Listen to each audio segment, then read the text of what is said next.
mengurangi dari masa kampanye yang akan dilakukan. Itu saja sih yang akan secara regulasi. Untuk tahapan saat ini Pak, tahapan sekarang kita sedang mempersiapkan untuk pencalonan. Pendaftaran calon udah tinggal berapa hari nih? Tanggal 4 September kita akan mulai buka. 4, 5, 6 September kita buka pendaftaran calon. Nah, kemudian di sisi lain juga kita juga melakukan kegiatan hasil coklit ya.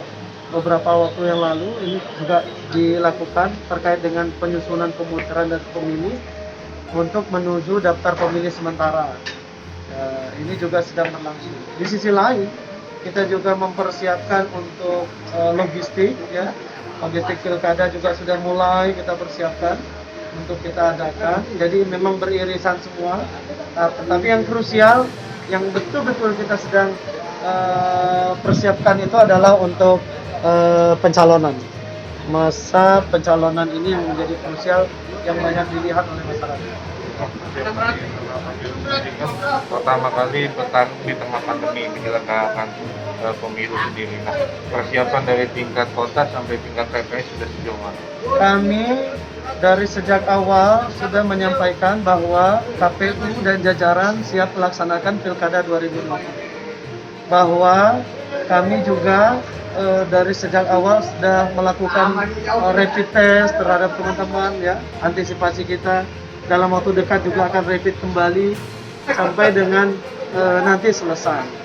Kemudian kita juga dalam setiap tahapannya melakukan penerapan protokol kesehatan secara ketat. Ini juga kita lakukan. Sehingga alhamdulillah sampai hari ini dan mudah-mudahan sampai selesai tahapan semuanya KPU dan jajaran dalam keadaan sehat. Bang, untuk coklit sendiri memutakhirkan data pemilih terakhir sudah sejauh mana? Ya, hasil dari coklit petugas kami dari tanggal 15 Juli sampai dengan 23 Agustus yang lalu saat ini sedang kita lakukan untuk menuju daftar pemilih sementara. Kita karena harus diupload ya, harus dimasukkan dalam sistem informasi data pemilih atau SIDALI. Ini juga sedang diupayakan. Nah, akhir bulan ini teman-teman PPS akan melakukan pleno, kemudian dilanjut dengan teman-teman PPK. Nanti di pertengahan kita juga akan melakukan penetapan daftar pemilih sementara atau DPS. Di pertengahan kalau tidak salah di sekitaran 16-17 lah September.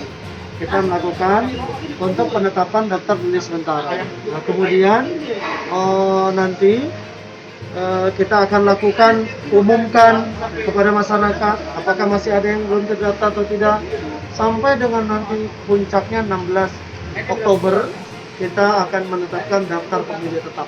Pergerakan pemilih baru bertambah atau kami akan bisa menyampaikan mungkin nanti setelah kita melakukan pleno di penetapan daftar pemilih sementara.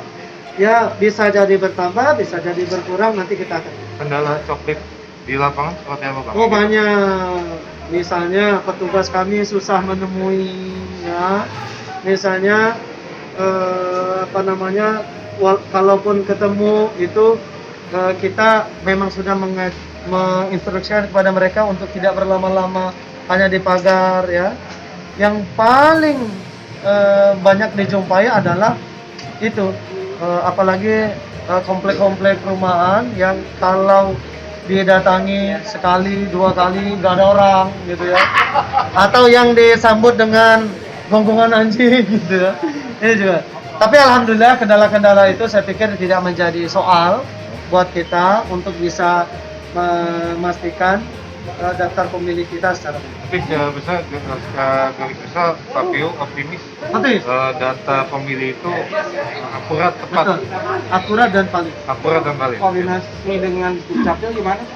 Oh, kita dari awal koordinasinya sudah kita lakukan. Sampai sekarang misalnya terkait dengan perekaman yang di lapas gitu, masih dilaksanakan. Udah ada daftar pemilih baru mungkin Pak dari yang muda. Iya, termasuk. Sudah ada yang sudah mengalami peningkatan apa? Iya. Nah, nanti kita akan rekap ya. Nanti kita akan rekap pada saat nanti penetapan DPS kita akan tahu. Ya. Baik,